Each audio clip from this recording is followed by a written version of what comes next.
un placer saludarlos. Vamos a continuar con nuestra asignatura de sistemas de control. Y lo vamos a hacer tratando los sistemas de segundo orden para el caso subamortiguado.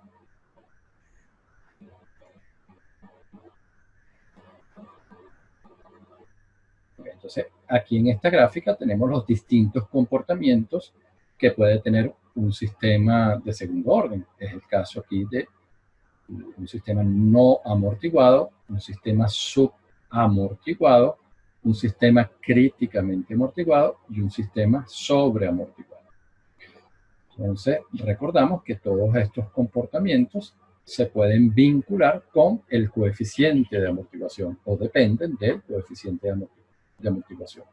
El caso no amortiguado se tiene cuando el coeficiente de amortiguación es 0. El subamortiguado cuando el coeficiente de amortiguación está comprendido entre 1 y 0. El caso críticamente amortiguado cuando el coeficiente de amortiguación es igual a 1. Y finalmente el caso sobreamortiguado cuando el coeficiente de amortiguación es mayor que 1. Entonces, nosotros estamos interesados en este video en considerar el caso subamortiguado, ¿okay? Cuando el coeficiente de amortiguación corresponde a este intervalo. Okay, entonces, aquí ya estamos dentro del caso subamortiguado.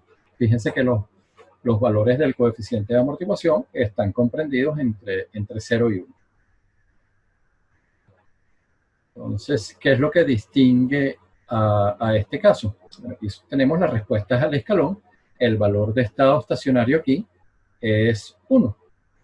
Entonces, fíjense, por ejemplo, si consideramos el caso aquí, la curva que está en trazado aquí continuo, que es la que está asociada al coeficiente de amortiguación menor. Fíjense que está apareciendo este rebase, ¿no?, sobre el valor de estado estacionario, que es 1. Esto es lo que se conoce como el sobrepico. Entonces, este sobrepico, que lo vamos a precisar con más detalle en unos minutos, es una característica que tiene este comportamiento subamortiguado. Y fíjense que ese sobrepico es mayor mientras la amortiguación es menor. Entonces, recuérdense que cuando el coeficiente de amortiguación es 0, el sistema oscila de manera natural y lo hace a la frecuencia WN, ¿no?, que es la frecuencia natural de oscilación. Entonces, mientras la amortiguación sea menor, este sobrepico entonces va a incrementarse.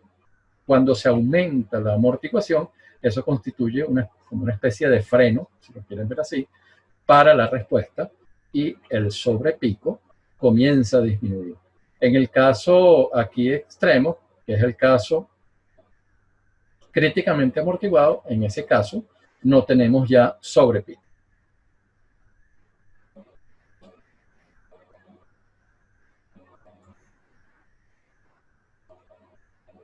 Okay. Entonces, vamos ahora a tratar de vincular ese comportamiento con los polos del sistema.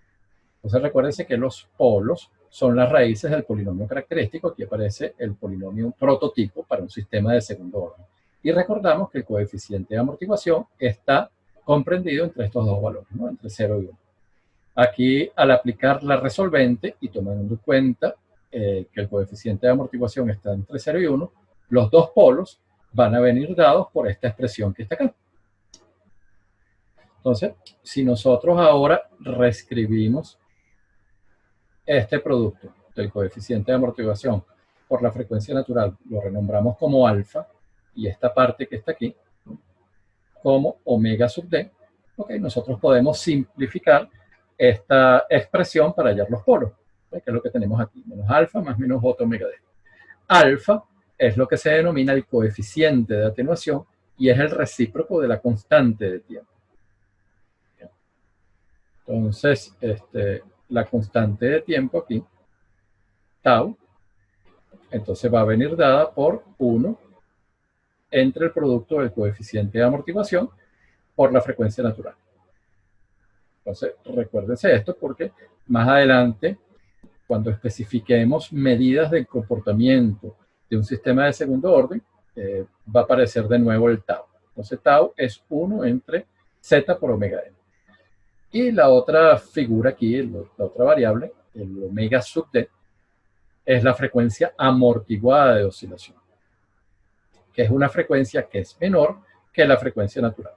Y es a la frecuencia a la que oscilaría el sistema cuando hay amortiguación. Entonces, nos recordamos que los polos van a estar sobre esta semicircunferencia, son polos complejos conjugados para este caso, ¿no? Para el caso subamortiguado.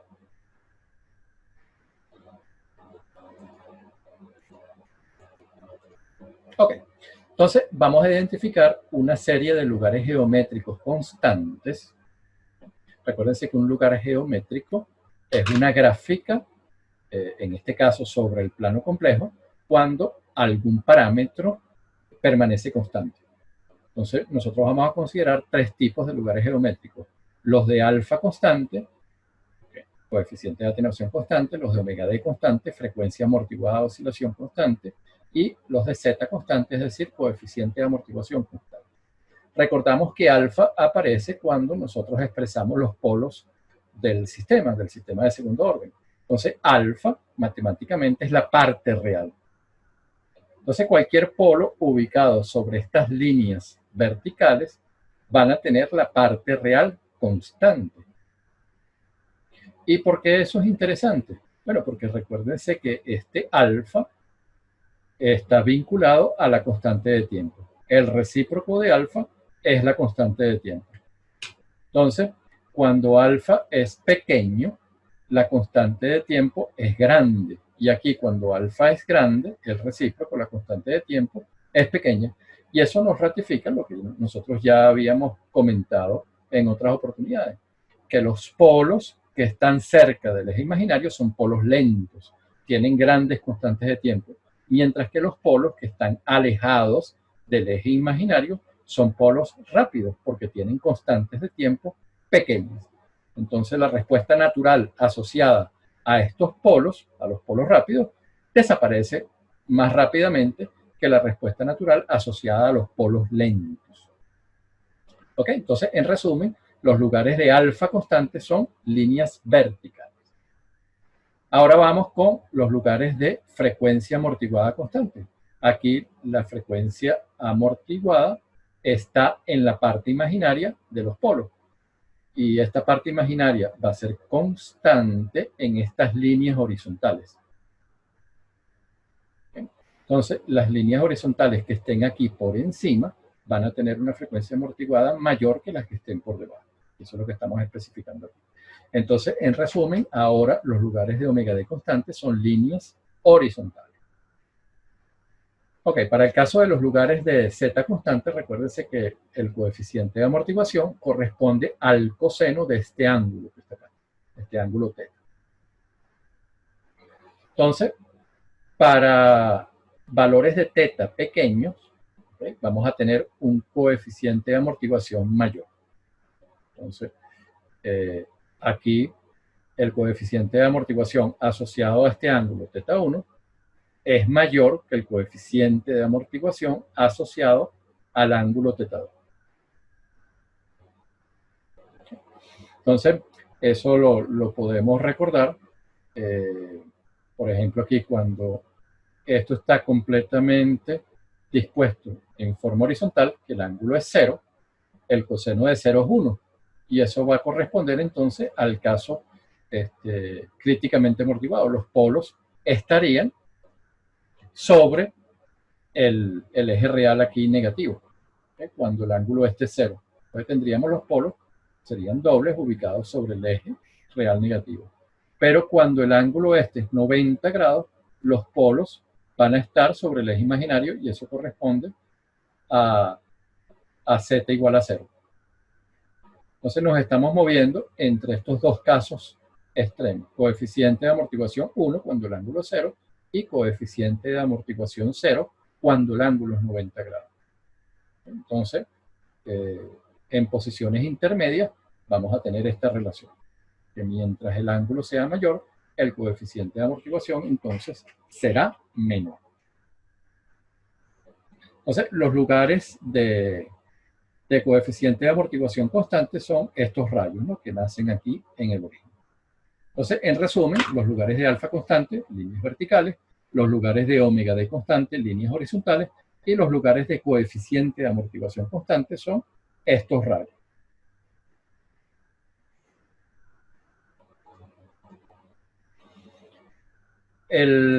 Vamos ahora a lo que es la medición del desempeño de un sistema de segundo orden, y lo hacemos para esta gráfica que corresponde a la respuesta a un escalón. No necesariamente unitario, por lo tanto, fíjense que esto se está estabilizando en un valor final, que representamos de esta manera, ¿no? C final. Podría ser 1. Entonces, este rebase que les había dicho anteriormente sobre el valor final, hasta el máximo aquí que alcanza la respuesta, es lo que se conoce como el sobrepico. Y lo vamos a representar por m sub p. El tiempo de crecimiento, ya lo habíamos conversado para el caso de los sistemas de primer orden, también aparece en los sistemas de segundo orden. Es el tiempo que invierte el sistema en pasar del 10% del valor final de su respuesta al 90%. Y es una medida de velocidad. El siguiente parámetro aquí es el tiempo pico. Y el tiempo pico es donde ocurre el sobrepico. ¿Okay? El instante de tiempo en donde ocurre el sobrepico. Y el tiempo de establecimiento, recuérdense que es una medida, entonces, de lo que dura la respuesta natural, ¿no? El régimen transitorio. Entonces, a través de estos 4 parámetros, nosotros podemos medir el desempeño de un sistema de segundo orden. Aquí tenemos las fórmulas que nos permiten evaluar esas medidas de desempeño. Fíjense que el sobrepico, entonces, es el valor de la salida en el tiempo de pico menos el valor de estado estacionario, el valor final, entre el valor final. Y eso se puede obtener por esta fórmula. Y noten que esta fórmula depende exclusivamente del coeficiente de amortiguación. Es decir, dado un valor del coeficiente de amortiguación, inmediatamente tenemos un valor del sobrepico. El siguiente parámetro aquí, el tiempo de crecimiento, viene dado por esta expresión. Esto es una expresión de aproximación, ¿no? No hay una fórmula exacta para calcular el valor del tiempo de crecimiento. ¿Okay? Y esta fórmula depende del coeficiente de amortiguación y de la frecuencia natural. El siguiente parámetro aquí, el tiempo de pico, viene dado por esta expresión pi entre la frecuencia amortiguada. Y el tiempo de crecimiento, de establecimiento, perdón, hay 2 criterios. El del 5%, ¿okay? Lo que tarda el sistema en ingresar en un túnel aquí que está a más o menos 5% del valor final. Y el del 2%, que es lo que tarda el sistema en ingresar, la respuesta del sistema, quiero decir, en ingresar en este túnel que está a más o menos 2% del valor final. Entonces, este tiempo de establecimiento está vinculado a la constante de tiempo. Y recuérdense que la constante de tiempo, tau, para los sistemas de segundo orden, viene dado por esta cantidad. Entonces, el criterio del 5% es 3 veces la constante de tiempo y el criterio del 2% es 4 veces la constante de tiempo.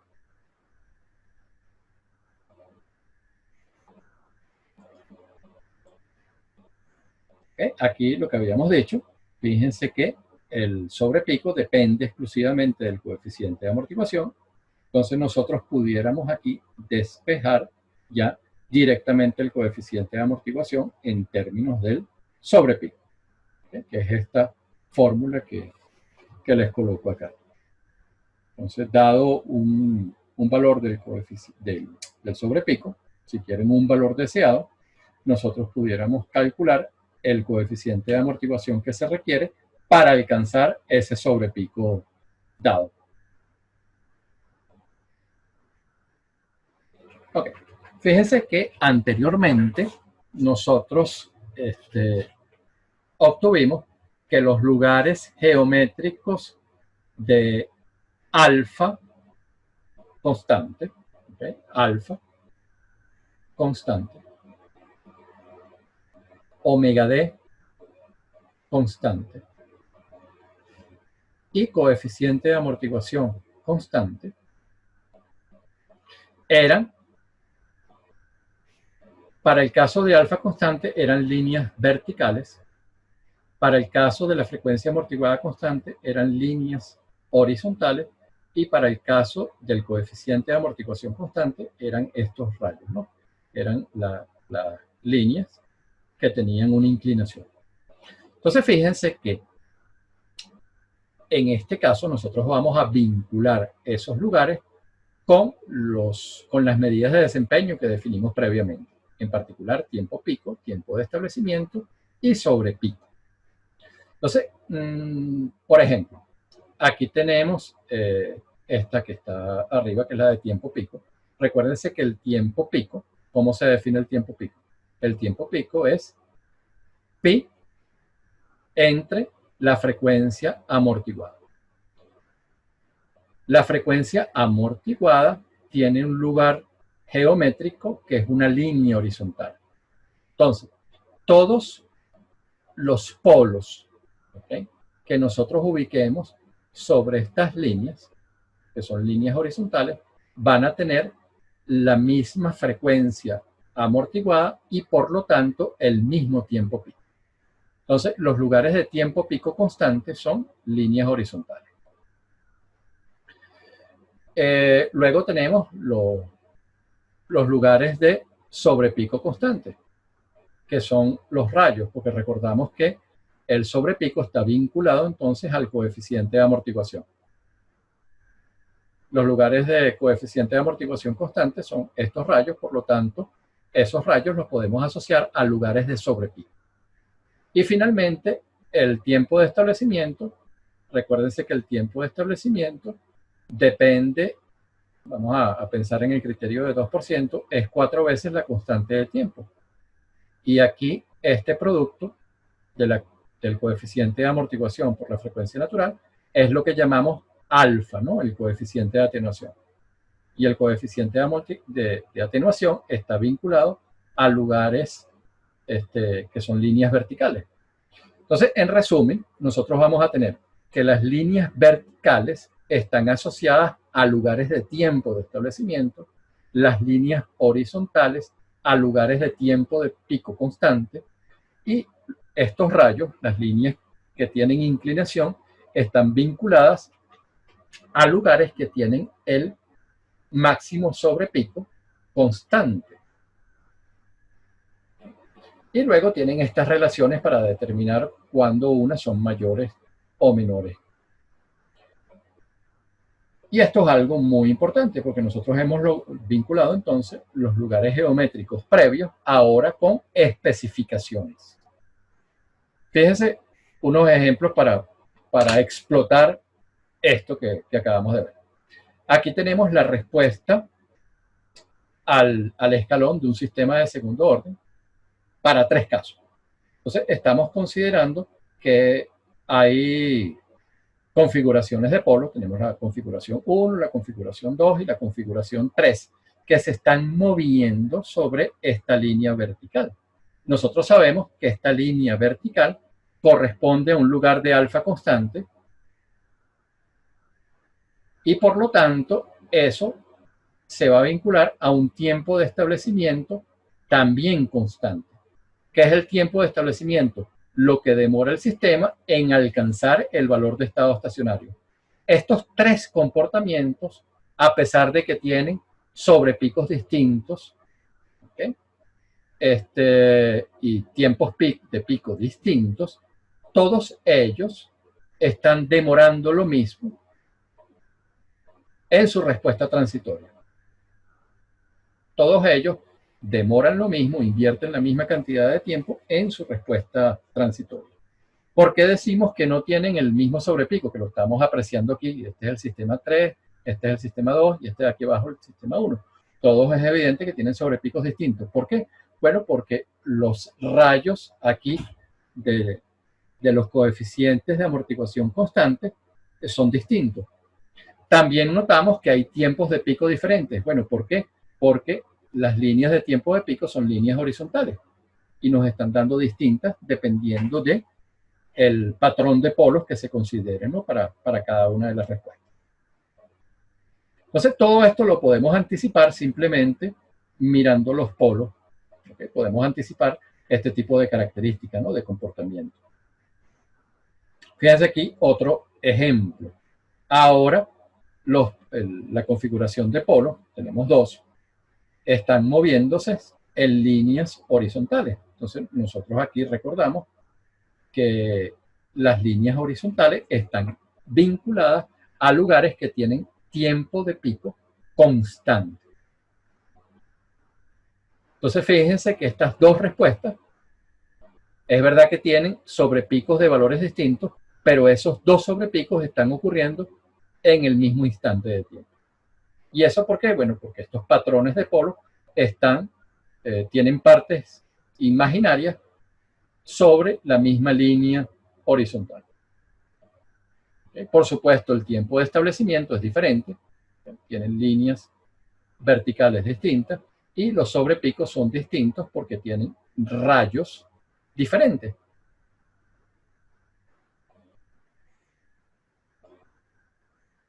Un tercer ejemplo acá, tenemos estos tres patrones de polos, estas tres configuraciones de polos, pero que ahora están sobre rayos. Entonces, en este caso, ¿qué es lo que vamos a tener constante? Es el sobrepico. ¿Okay? Aquí tenemos el mismo coeficiente de amortiguación y esa igualdad de los coeficientes de amortiguación determina un mismo sobrepico. ¿Qué es lo que tenemos en cada una de estas respuestas? El mismo sobrepico. La misma amplitud. Por supuesto, los tiempos de establecimiento son diferentes, distintas líneas verticales, y los tiempos de pico también son diferentes, distintas líneas horizontales, para cada uno de esos patrones de polo.